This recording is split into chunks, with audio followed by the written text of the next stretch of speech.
Shalom, jemaat Tuhan yang terkasih, kita akan mempersiapkan hati kita untuk masuk dalam ibadah Minggu Sengsara kelima Jemaat Gemit Maranatha Oebufu dengan tema Jalan Damai Bukan Jalan Kekerasan.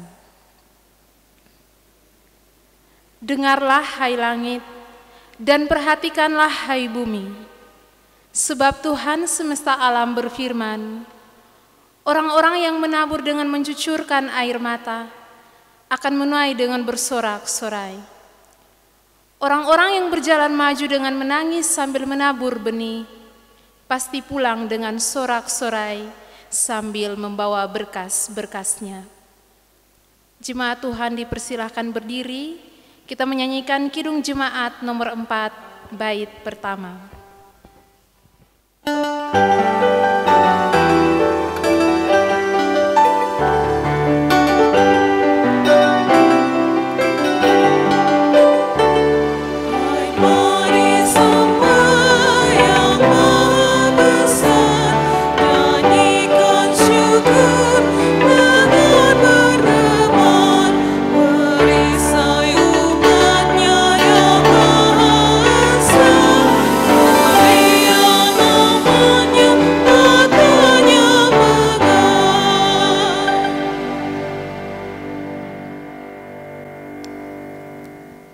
Marilah jemaat Tuhan, kita kuduskan jam kebaktian ini dengan pengakuan.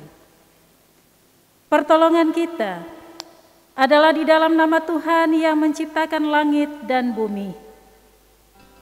Kasih karunia dan damai sejahtera dari Allah Tritunggal menyertai Bapak Ibu Saudara sekalian. Dan menyertaimu juga. Silakan duduk. Shalom, selamat pagi dan salam sejahtera buat semua kita yang dikasihi Tuhan. Kita bersyukur karena Tuhan menuntun kita memasuki Minggu Sengsara yang kelima ini. Karena itu nats yang membimbing kita terambil di dalam Mazmur 37 ayat 5. Demikian bunyinya. Katanya, serahkanlah hidupmu kepada Tuhan dan percayalah kepadanya dan Ia akan bertindak.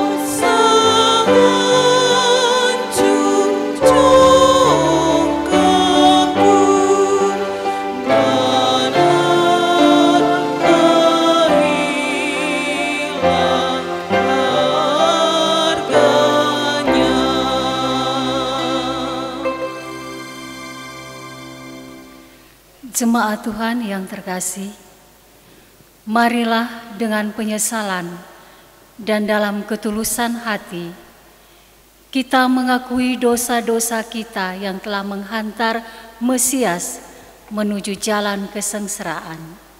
Mari kita berdoa. Ya Tuhan, penentu kehidupan dan kematian, sebagai anak-anak-Mu, kami sadar bahwa kami telah menjalani hari-hari kami dengan rangkaian dosa yang kami lakukan. Karena itu, dalam iman kepadamu, kami mohon dengan tulus. Ampunilah kelancangan kami ya Tuhan, kami telah melawan kehendak-Mu. Ampunilah dan terimalah kami ya Bapa, kembali dalam rangkulan kasih-Mu. Dalam nama Kristus yang suci itu, kami memohon. Amin. Kekasih-kekasih Tuhan, jika demikian pengakuan kita di hadapan Tuhan, maka dengarkanlah berita anugerah bagimu. Karena begitu besar kasih Allah akan dunia ini, sehingga Ia telah mengaruniakan anaknya yang tunggal, supaya barang siapa yang percaya kepadanya tidak binasa, melainkan beroleh hidup yang kekal.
Kita akan sama-sama membaca dan merenungkan firman Tuhan yang terambil dari Matius 26 ayatnya yang ke-47 sampai dengan ayatnya yang ke-56. Sebelum kita membaca dan merenungkan firman Tuhan, mari kita mohon tuntunan Roh Kudus, kita berdoa. Bapa di sorga, pada saat kebaktian ini Tuhan, kami akan bersama-sama membaca dan merenungkan sabda kebenaran-Mu. Namun sebelumnya ya Allah, kami mohon dengan Roh Kudus-Mu, Engkau boleh mengurapi kami semua satu persatu, baik Ibu Pendeta maupun jemaat Tuhan yang akan mendengarkan sabda Tuhan pada saat ini Tuhan, agar apa yang kami dengarkan pada saat ini tidak saja kami mendengarkannya Tuhan, tapi kami lebih daripada itu memahaminya, dan kami mampu melakukannya itu di sepanjang kehidupan kami yang masih Tuhan anugerahkan bagi kami.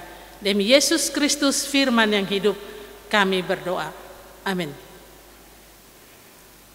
Pembacaan firman Tuhan terambil dari Matius 26 ayatnya ke-47 sampai dengan ayatnya yang ke-56 dengan perikop Yesus ditangkap. Waktu Yesus masih berbicara, datanglah Yudas, salah seorang dari ke-12 murid itu, dan bersama-sama dia serombongan besar orang yang bawa pedang dan pentung, disuruh oleh imam-imam kepala dan tua-tua bangsa Yahudi. Orang yang menyerahkan dia telah memberitahukan tanda ini kepada mereka. Orang yang akan kucium, itulah dia, tangkaplah dia. Dan segera ia maju mendapatkan Yesus dan berkata, "Salam Rabi," lalu mencium dia. Tetapi Yesus berkata kepadanya, "Hai teman, untuk itukah engkau datang?" Maka majulah mereka mengembangi Yesus dan menangkapnya. Tetapi seorang dari mereka yang menyertai Yesus melulurkan tangannya, menghunus pedangnya, dan menetapkannya kepada hamba imam besar, sehingga putus telinganya. Maka kata Yesus kepada, masukkan pedang itu kembali ke dalam sarungnya. Sebab barang siapa menggunakan pedang, akan binasa oleh pedangnya. Atau kau sangka bahwa aku tidak dapat berseru kepada Bapakku, supaya ia segera mengirim lebih dari 12 pasukan malaikat membantu aku? Jika begitu, bagaimanakah akan digenapi yang tertulis dalam kitab suci yang mengatakan bahwa harus terjadi demikian? Pada saat itu Yesus berkata kepada orang banyak, sangkamu aku ini penyamun, maka kamu datang lengkap dengan pedang dan pentung untuk menangkap aku? Padahal tiap-tiap hari aku duduk mengajar di bait Allah dan kamu tidak menangkap aku. Akan tetapi semua ini terjadi supaya genap yang ada tertulis dalam kitab nabi-nabi. Lalu semua murid itu meninggalkan dia dan melarikan diri. Demikian pembacaan firman Tuhan. Hendaklah perkataan Kristus diam dan dengan segala kekayaannya di antara kamu.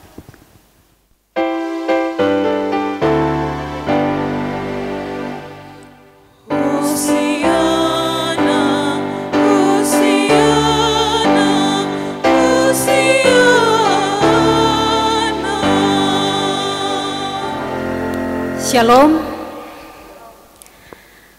Apakah semua sehat? Saya berharap pagi hari ini tidak saja memberikan kepada kita satu rasa sukacita berjumpa dengan Tuhan, tapi juga menjadi satu ungkapan syukur bahwa sampai dengan saat ini Tuhan masih memberi kepada kita kesehatan untuk bisa menikmati persaudaraan di dalam Tuhan dan juga persekutuan melalui ibadahnya. Bapak Ibu Saudara-saudara yang dikasihi oleh Tuhan, ada sebuah pernyataan yang sangat populer yang berbunyi, violence can beget nothing violence. Love begets love. Kekerasan itu hanya bisa menghasilkan kekerasan. Dan kasih pasti menghasilkan kasih. Benarkah pernyataan ini? Saya mengajak kita untuk mencari jawabannya melalui perenungan kita pagi hari ini dari Matius 26 ayat 47 hingga 56 dengan tema perenungan Minggu Sengsara yang kelima ini adalah jalan damai, bukan jalan kekerasan.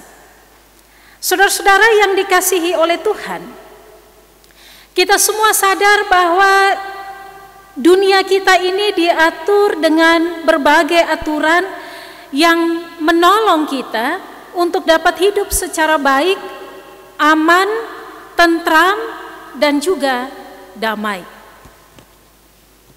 Kita semua tentu membutuhkan dunia sebagai rumah yang benar-benar aman bagi setiap kita yang berada di dalamnya. Karena itu apabila seseorang melanggar aturan, maka tentu saja orang itu harus diproses menurut hukum yang berlaku. Tetapi tentu saja dengan menerapkan prinsip dan standar hak-hak asasi kemanusiaannya. Termasuk misalnya dalam soal penangkapan seseorang yang terduga bersalah melakukan kejahatan. Tidak boleh ada kekerasan atau penekanan dalam bentuk apapun saat melakukan penangkapan itu. Bahkan yang terduga bersalah berhak untuk bebas dari penangkapan yang sewenang-wenang. Alasan penangkapan itu sendiri kita tahu dikarenakan oleh beberapa hal. Yang pertama, orang yang ditangkap adalah orang yang diduga keras melakukan tindak pidana. Mencurikah? Membunuhkah? Menipukah? Apakah orang itu menggelapkan sesuatu? Dia memfitnah dan mencemarkan nama baik seseorang? Atau jenis tindak pidana apa yang dia lakukan yang telah merugikan orang lain? Alasan penangkapan yang kedua, bahwa dugaan kita terhadap seseorang yang terduga bersalah harus juga didasarkan pada bukti permulaan yang cukup. Semisal kalau kita mau menangkap seseorang,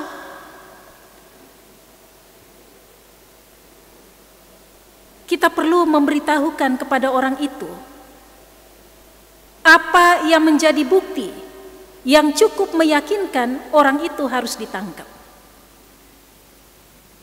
Jadi tidak datang-datang, ketemu orangnya, langsung borgol dia atau langsung angkut dia dibawa untuk pemeriksaan dan peradilan. Alasan penangkapan itu harus disampaikan. Bahkan terlebih dahulu surat perintah penangkapan itu juga harus ada. Alasan yang ketiga, ketika seseorang ditangkap adalah karena orang yang ditangkap itu masih berstatus terduga atau tersangka tindak pidana. Maka tentu saja tidak boleh sewenang-wenang dalam proses penangkapannya, apalagi disertai dengan kekerasan, kecuali kekerasan itu dibutuhkan untuk mencegah kejahatan atau membantu aparat hukum melakukan penangkapan. Kita lihat contohnya di televisi atau kita baca di koran. Polisi itu tentu tidak mungkin melumpuhkan, apalagi mematikan seseorang tersangka dengan peluru panas jika orang tersebut tidak mencoba melawan atau mencoba kabur. Jelas Bapak Ibu Saudara bahwa dalam proses penangkapan itu pasti ada aturan yang mempertimbangkan hak-hak kemanusiaan seseorang. Tapi rupanya saudara-saudara yang dikasihi Tuhan, kisah tentang Yesus ditangkap sama sekali tidak memperlihatkan bagaimana Yesus diperlakukan sebagai seseorang yang masih diduga bersalah. Tidak ada alasan kenapa Yesus harus ditangkap saat itu. Apa jenis tindak pidana yang sudah dilakukan oleh Yesus? Apa kesalahannya yang menyebabkan kerugian baik secara material maupun non-material? Apa bentuk kejahatan yang dia lakukan? Dan siapa yang sudah menjadi korban dari Yesus? Sementara semua kita tentu tahu bahwa Yesus tak pernah sekalipun melakukan pelanggaran hidup atau kejahatan. Bahkan sepanjang kurang lebih 3 tahun masa pelayanannya, Yesus itu hanya dikenal sebagai orang yang selalu berbuat baik. Dia menyembuhkan orang sakit, yang buta dapat melihat, yang tuli dapat mendengar, yang lumpuh dapat berjalan, yang kerasukan setan dapat hidup normal kembali. Dia memberi makan bagi yang lapar, memberi minum bagi yang haus. Dia memberi pengampunan bagi yang bersalah. Dan tentu banyak hal baik lain yang juga dilakukan oleh Yesus. Tetapi kenyataannya dalam bacaan kita diperlihatkan kepada kita, Yesus ditangkap seperti seorang penjahat besar. Ayat 47 terbaca, datanglah Yudas, salah seorang dari ke-12 murid itu, dan bersama-sama dia serombongan besar orang yang membawa pedang dan pentung, yang disuruh oleh imam-imam kepala dan tua-tua bangsa Yahudi. Jelas di sini Bapak Ibu Saudara-saudara bahwa tindakan penangkapan yang dilakukan orang-orang itu sudah merupakan sebuah penghukuman bagi Yesus. Seolah-olah Yesus bukan lagi terduga, bukan lagi tersangka, tetapi ia telah ditetapkan sebagai pelaku kejahatan. Oleh karena itu, proses penangkapan yang terjadi pada Yesus melibatkan segerombolan besar orang dengan pedang dan pentung di tangan mereka masing-masing. Yesus dilihat sebagai penjahat besar yang sangat berbahaya, yang dapat saja atau mungkin yang sudah mengancam hidup banyak orang. Karena itu saudara-saudara, kita bisa membayangkan jika Yesus itu hidup di zaman sekarang ini, Yesus pasti sudah diumpamakan sebagai teroris yang apabila saat penangkapan itu Yesus melawan, pastilah ia sudah terbunuh mati saat itu juga. Segerombolan besar orang dengan pedang dan pentung yang mereka bawa tidak saja menjelaskan kepada kita betapa Yesus dianggap sangat berbahaya bagi mereka, tetapi sebenarnya penangkapan seperti itu tidak menggambarkan adanya penghargaan atas prinsip dan hak-hak kemanusiaan yang dimiliki oleh Yesus.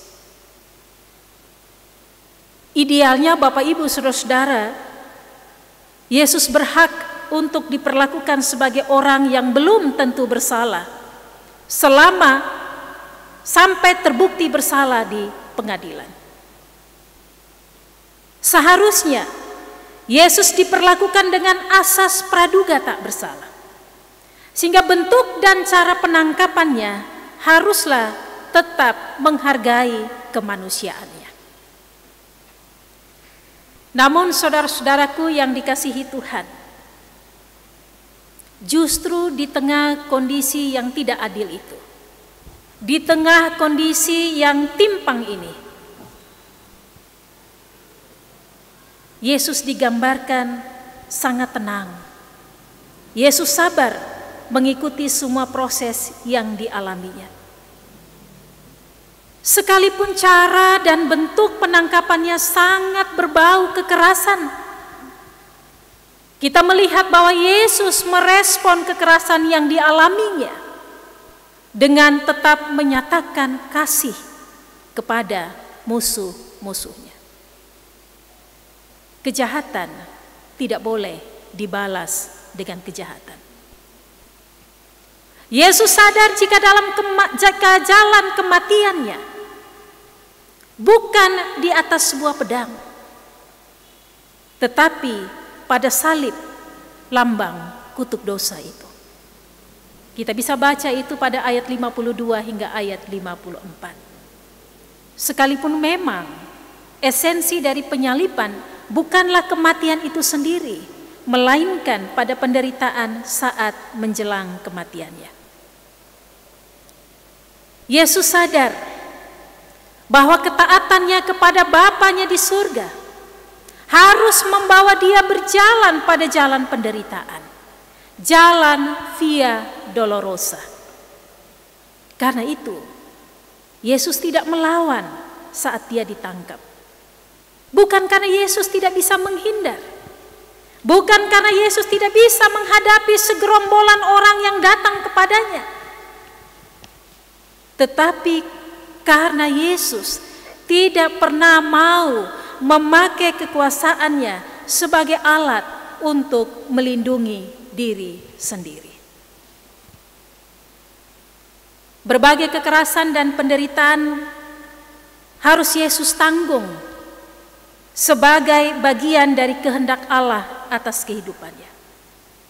Didatangi banyak orang yang mau menangkap, disertai dengan kemunafikan Yudas saat menciumnya, yang dengan semangat dan berulang-ulang itu merupakan penderitaan yang berat.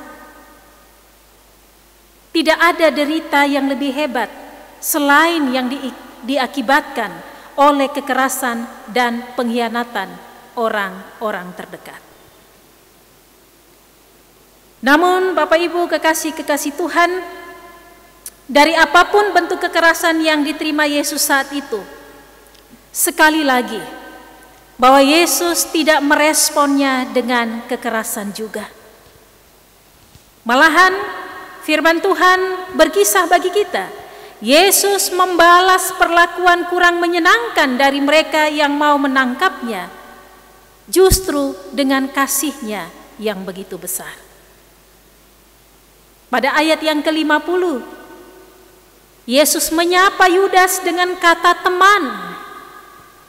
Sebuah sapaan yang tidak saja menggambarkan adanya kedekatan di antara mereka, tetapi kata teman yang ditujukan kepada orang yang berkhianat, yang kira-kira baru beberapa jam saja mereka duduk makan bersama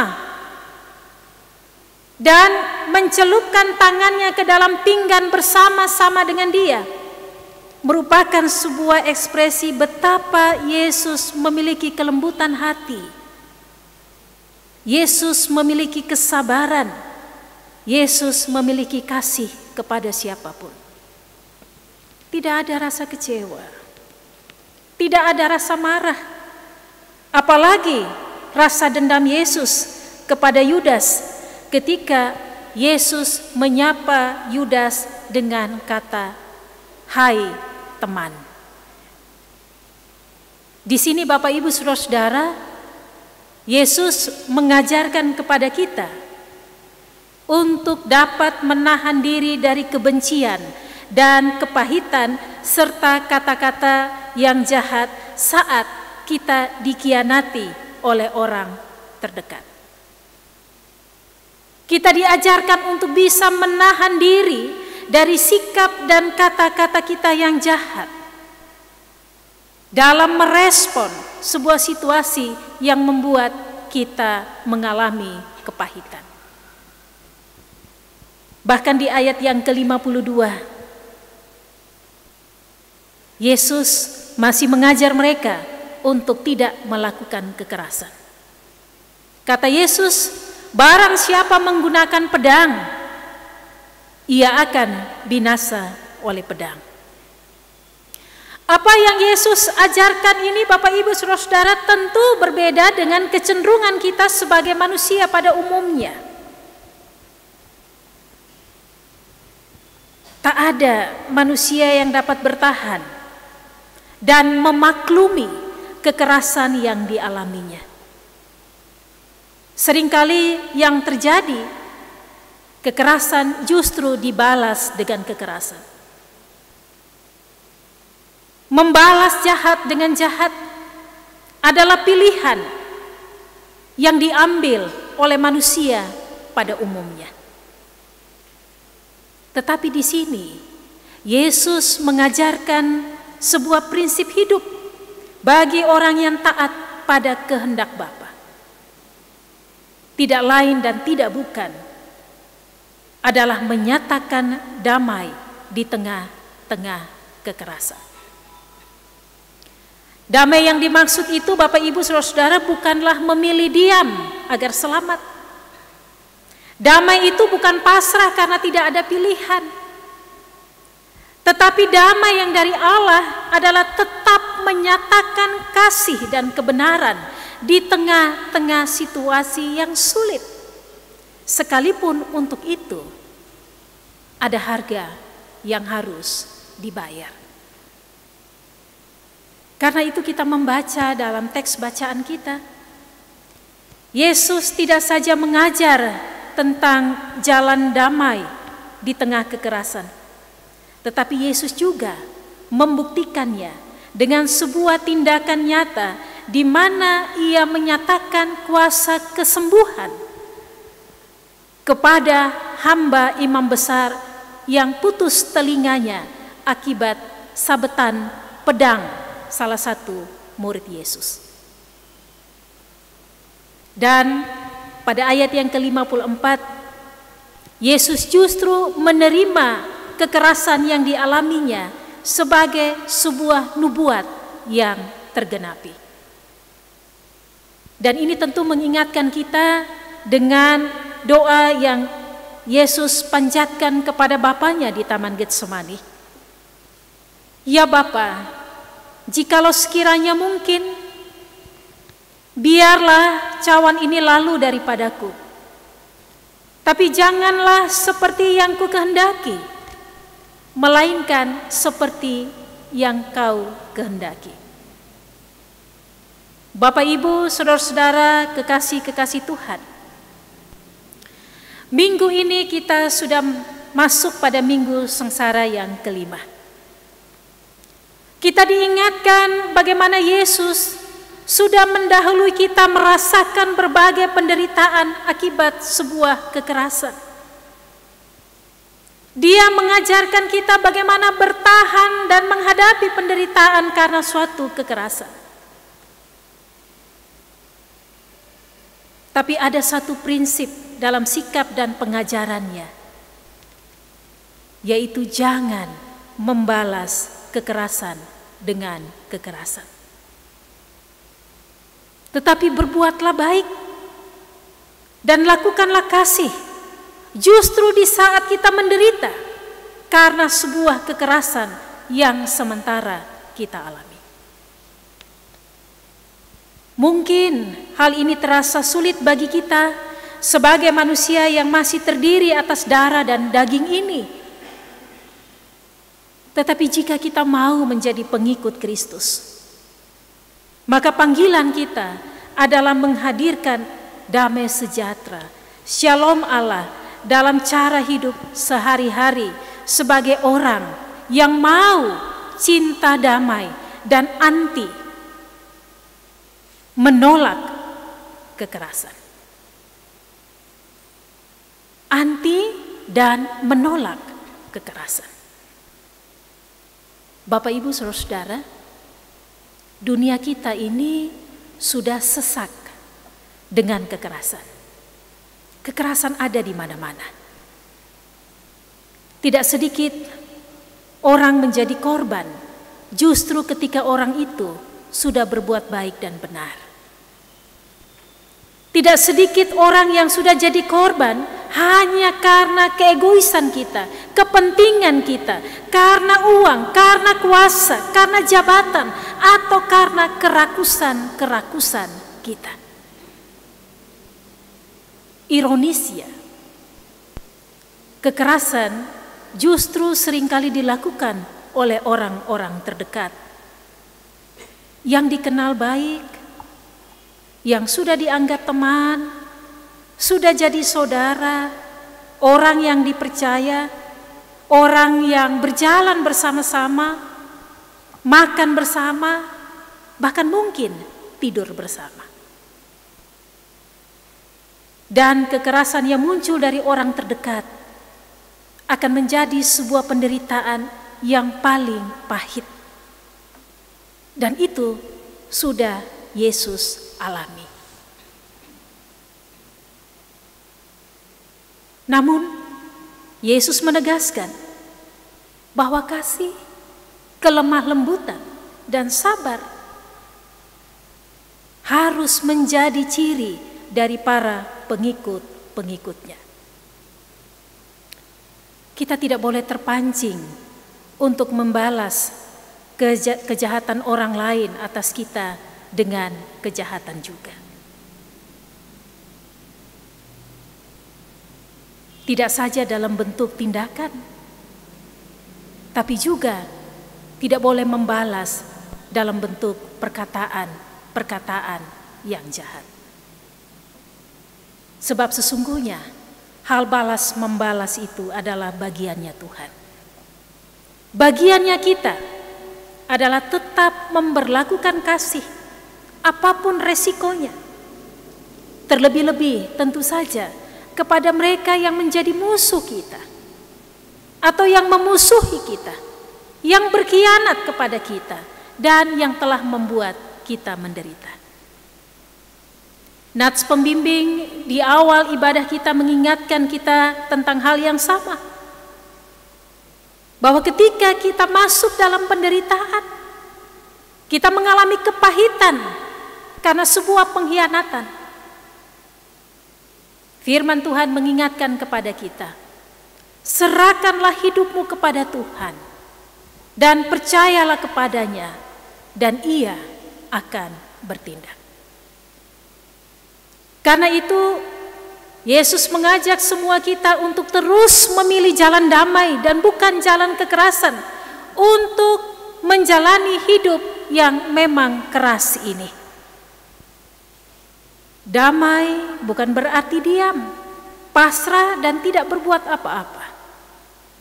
Tetapi damai yang dimaksud di sini adalah tetap setia, mempertahankan cara hidup yang berani di dalam menyatakan kebenaran, bergantung kepada Tuhan, serta bersedia menerima resiko-resikonya. Tuhan pasti akan selalu menyertai kita. Amin.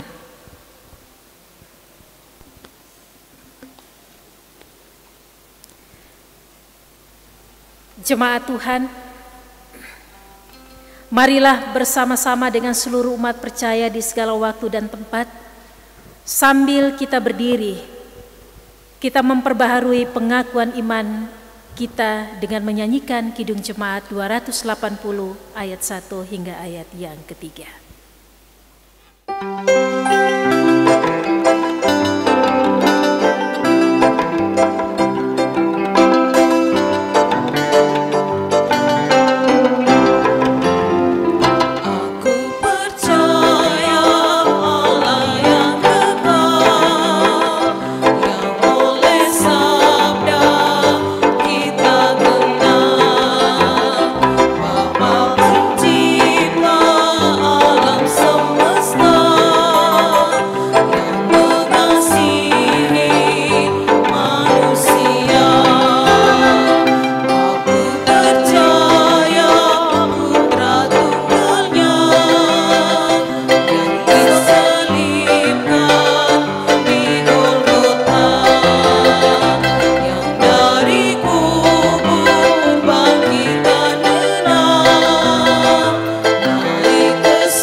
Jemaat Tuhan yang terkasih dalam Tuhan Yesus Kristus, tiba saatnya kita akan memberikan persembahan. Karena itu, bawalah persembahanmu kepada Tuhan dengan selalu ingat akan firman Tuhan dalam surat pertama Tesalonika pasal 5 ayat yang ke-16 hingga ayat yang ke-18 yang berkata, bersukacitalah senantiasa, tetaplah berdoa, mengucap syukurlah dalam segala hal, sebab itulah yang dikehendaki Allah di dalam Kristus Yesus bagi kamu. Sebelum kita memberi persembahan, mari kita berdoa.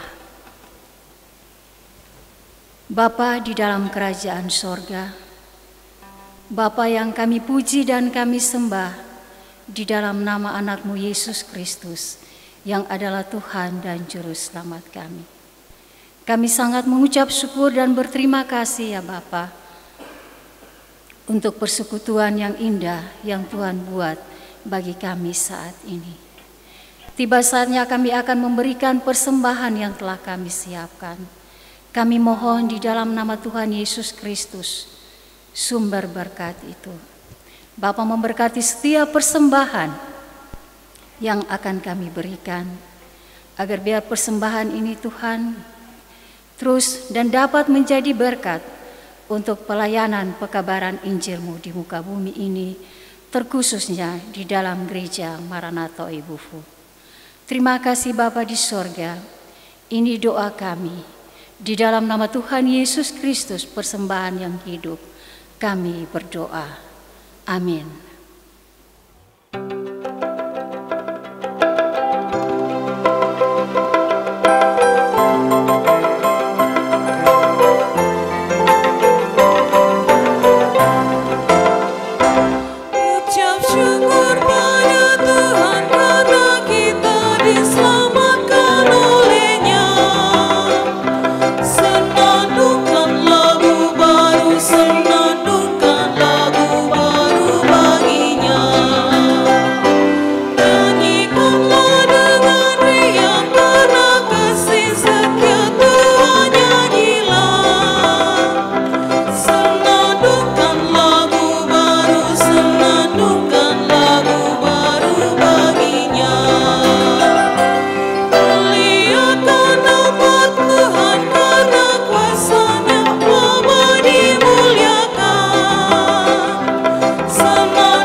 Jemaat Tuhan, dipersilahkan mengikuti Warta Jemaat Gemit Maranatha Oebufu edisi Minggu 14 Maret 2021.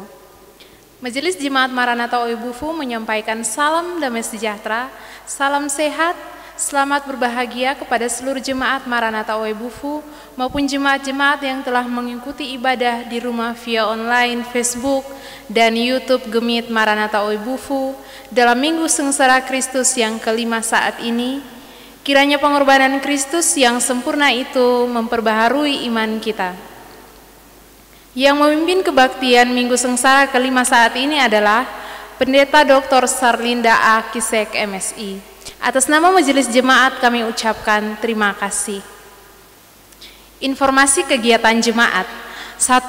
Doa puasa pada pandemi COVID-19 ini dilakukan di rumah masing-masing jemaat setiap hari Rabu dan Jumat secara serentak pada jam 18 WITA atau jam 6 sore.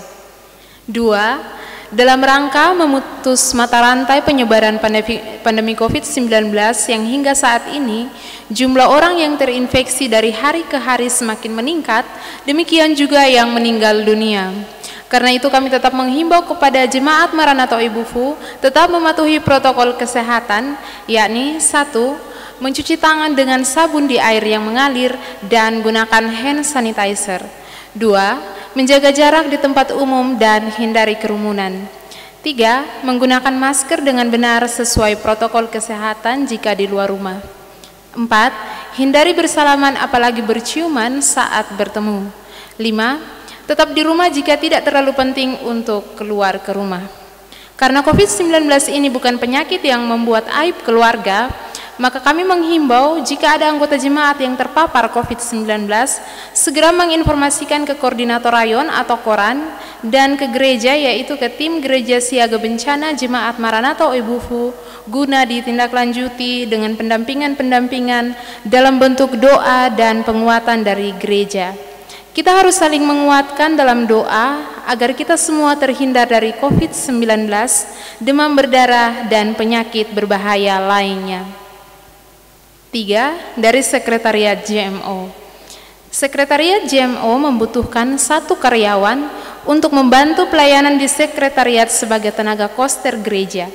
Bagi yang tergerak hatinya, ingin berkarya dan melayani, dapat memasukkan lamaran ke sekretariat dengan syarat: 1. Tenaga koster gereja, jemaat Maranatha Oebufu, dapat mengendarai kendaraan roda 2 dan mempunyai SIM C, berusia 25-30 tahun, berjenis kelamin laki-laki, minimal berijazah SMA sederajat, tidak sedang bekerja di tempat lain.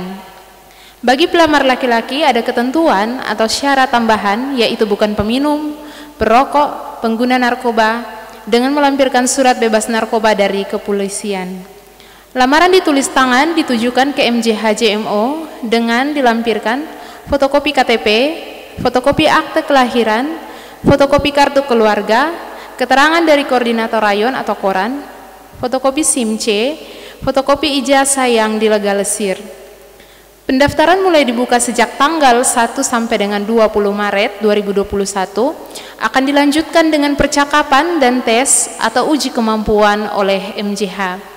Informasi lebih lanjut dapat menghubungi Sekretariat Jemaat Maranatha Oebufu di gereja. 4. Dalam rangka memenuhi tuntutan pelayanan rutin di Jemaat Gemit Maranatha Oebufu, akibat penyebaran pandemi COVID-19 belum terlihat menurun, ditambah lagi munculnya virus corona varian baru dari Inggris yang lebih cepat dalam penyebaran, yakni pandemi B117, yang mengakibatkan seluruh aktivitas jemaat beribadah masih tetap beribadah di rumah dan belum dapat kita laksanakan di gereja hingga saat ini.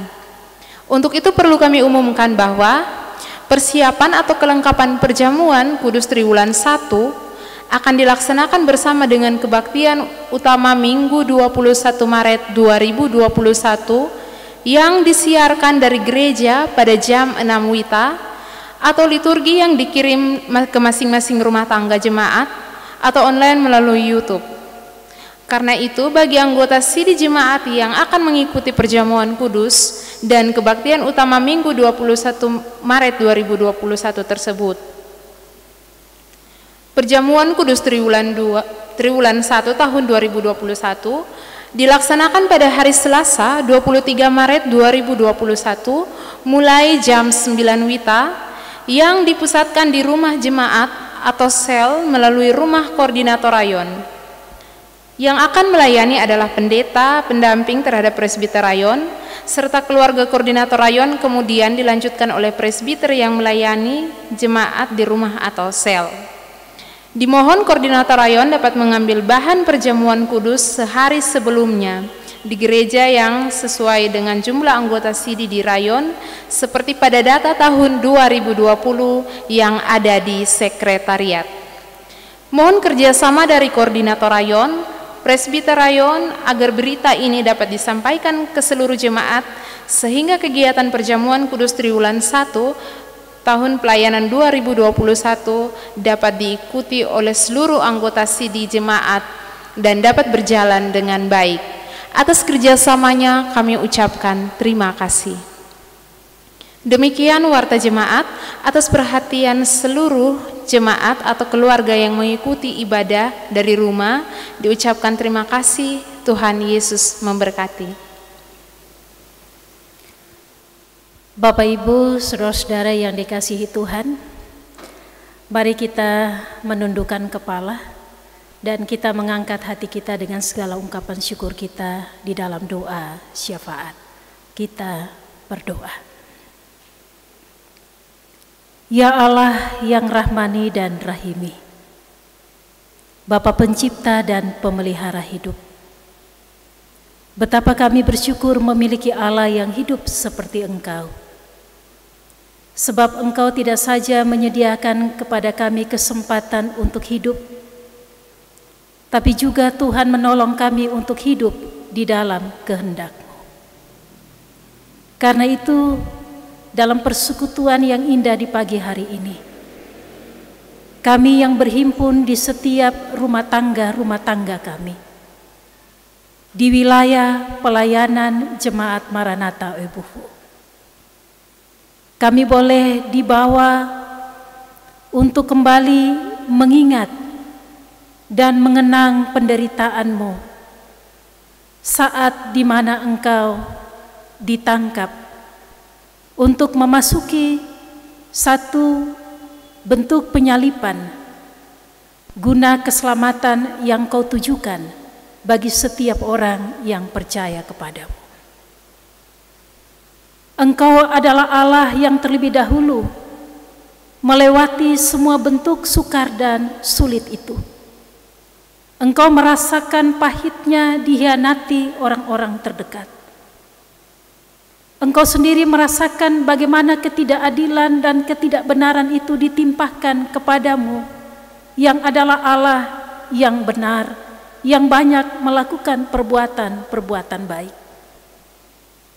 Hari ini kami belajar bagaimana apa yang Engkau alami adalah sebuah pembelajaran penting bagi kami para pengikut-pengikut-Mu.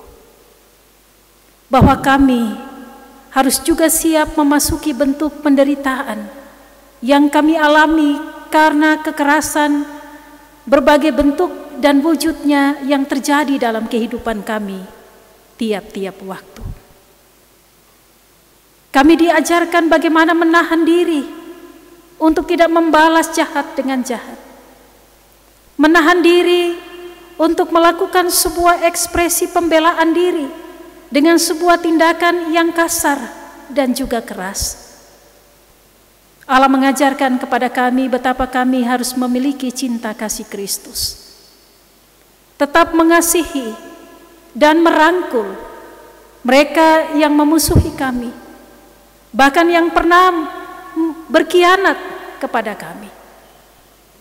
Hari ini kami belajar bagaimana di tengah-tengah penderitaan dan kepahitan-Mu, Engkau menyatakan kasih kepada mereka yang seharusnya tidak layak untuk memperoleh kasih dan pengampunan-Mu. Tepat di minggu sengsara yang kelima ini, kami memohon hikmat yang daripada Tuhan boleh menuntun setiap kami untuk tidak saja menyatakan diri sebagai pengikut Allah yang setia, tapi kami juga mau memberi diri untuk menghidupkan identitas diri sebagai pengikut-Mu. Tuntun kami dengan Roh-Mu ya Bapa, agar di tengah-tengah penderitaan hidup, di tengah-tengah kekerasan yang kami alami, kami tetap didapati sebagai orang yang mampu untuk melakukan banyak tindakan-tindakan baik. Kami tidak menyimpan dendam dan kemarahan. Kami memiliki hati yang penuh pengampunan. Kami terpanggil untuk berbelas kasih. Dan lebih daripada itu, kami belajar untuk menyerahkan segala sesuatunya kepada Engkau. Sebab kami percaya Allah akan bertindak seturut dengan kehendak-Mu. Dalam persekutuan yang indah di pagi ini Tuhan, kami datang kepadamu tidak saja sebagai pribadi lepas pribadi, tapi kami juga datang sebagai keluarga-keluarga yang terus mendapat dan merasakan pemeliharaan Tuhan. Tuhan menuntun kehidupan keluarga kami. Allah menolong setiap kepala keluarga untuk terus bertanggung jawab, tidak saja menafkahi hidup keluarganya, tetapi juga memelihara kehidupan imannya di hadapan Tuhan. Sebab hanya mereka yang takut dan hormat kepada Kristus yang akan merasakan berkat dan pemeliharaan-Mu dalam kehidupan mereka.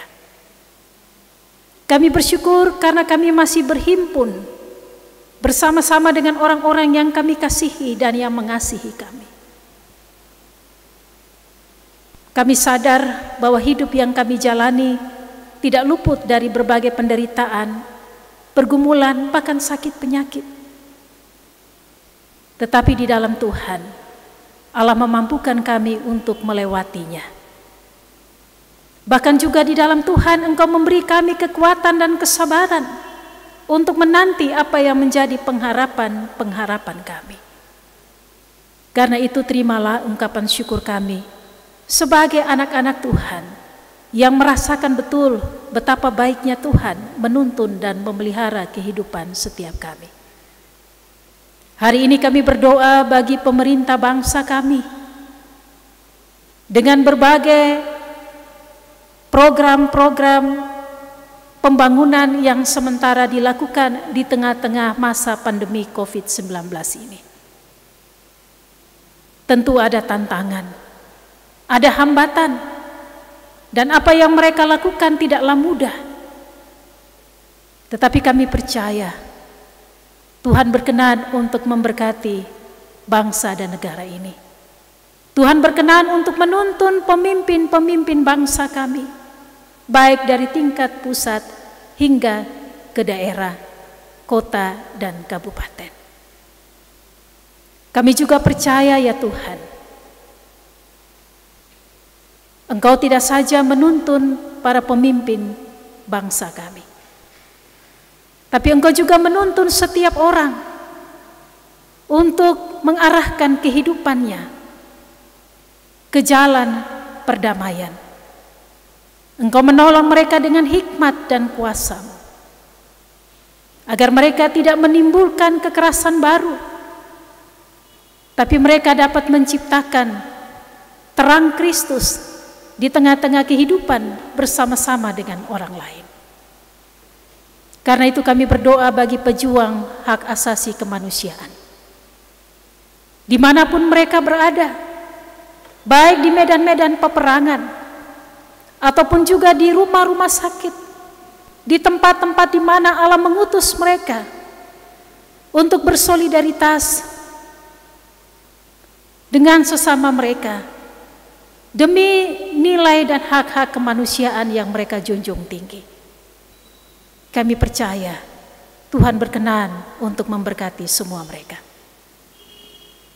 Secara khusus kami berdoa bagi seluruh jemaat Maranatha Oibuhu.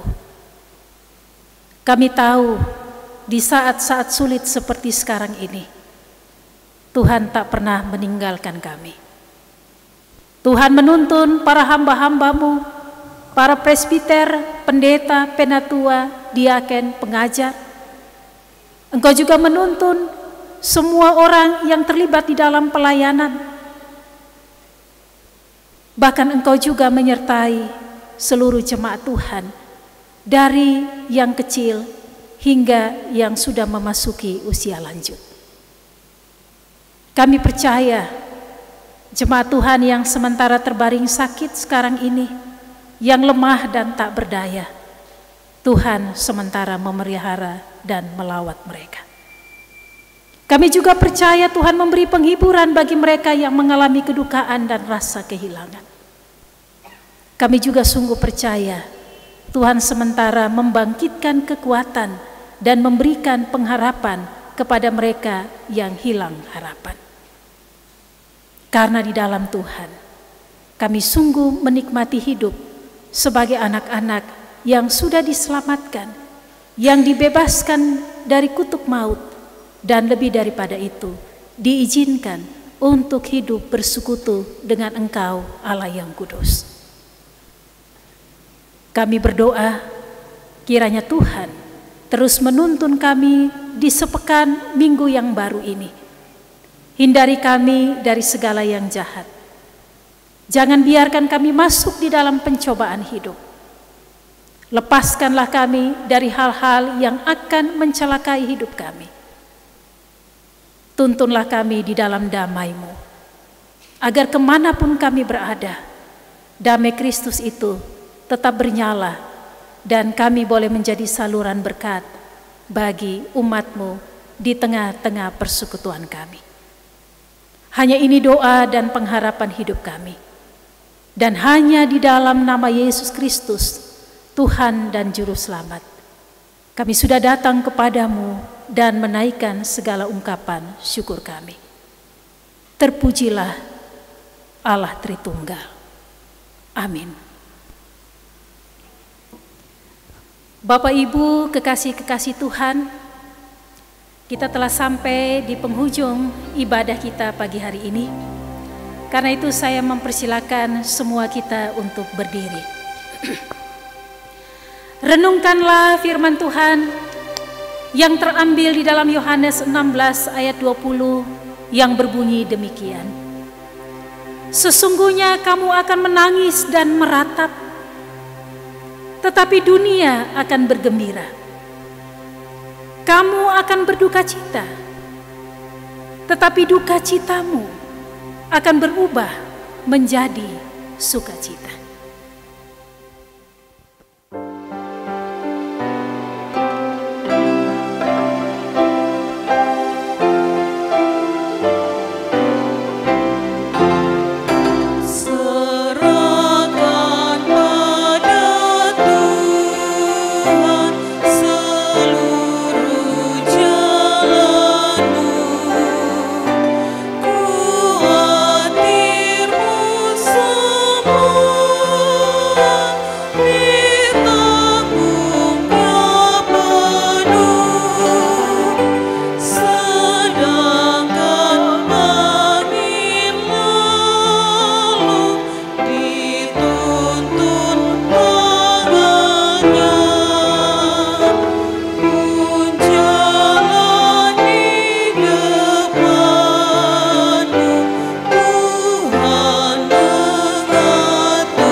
Kembalilah ke dalam kehidupanmu, arahkanlah hatimu, dan terimalah berkat Tuhan. Tuhan memberkati kamu, cahaya kemuliaannya akan menyinari kamu. Ia menjaga dirimu dari panasnya matahari.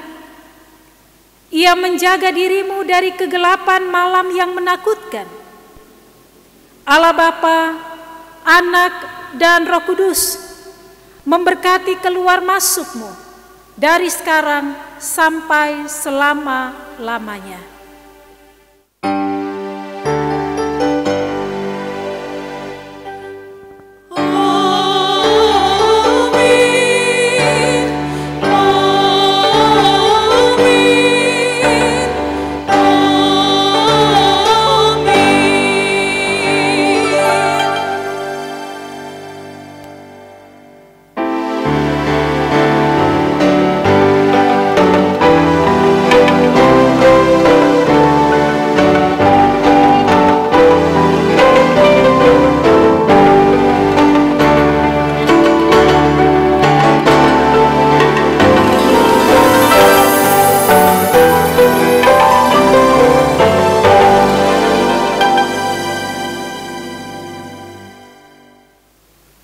Kita berdoa. Terpuji bagi nama-Mu ya Bapa, ya Allah yang Maha Baik, Yesus Tuhan dan Raja. Kami mengucap syukur Tuhan di pagi hari ini Bapa. Tuhan telah mengantar kami datang di dalam Ka'bah-Mu, menjalani ibadah Minggu Sengsara yang kelima. Rahasia kebenaran firman Tuhan telah nyata bagi kami Tuhan, bahwa hari ini merupakan pintu terbuka dalam hati, pikiran, perasaan kami. Begitu banyak beban dosa yang kami hadapi, tapi kami tidak mampu untuk bisa menolong sesama kami. Firman Tuhan telah jelas untuk kami bisa mengerti dan memahami dengan baik, sehingga semampunya kami bisa menolong sesama kami walaupun kami ditimpa dengan berbagai macam beban yang memilukan. Dan biarlah Tuhan, firman Tuhan menjadi jalan keluar bagi kami pagi yang indah ini. Terima kasih Bapa, hamba-Mu yang telah selesai memberitakan kebenaran firman Tuhan di pagi ini. Biarlah kuasa kebenaran Tuhan tetap menyertai hamba-Mu bersama keluarga, sehingga dimanapun mereka berada, mereka menjadi alat yang ampuh untuk menerangi dunia ini. Sebentar kami akan kembali ke rumah tangga kami masing-masing. Bimbing kami Bapa, sehingga kami pulang bertemu dengan keluarga dengan nyaman, tentram, damai, sejahtera Allah. Di dalam nama Yesus Tuhan, kami sudah berdoa kepada-Mu ya Bapa, ya Allahku. Amin. Shalom.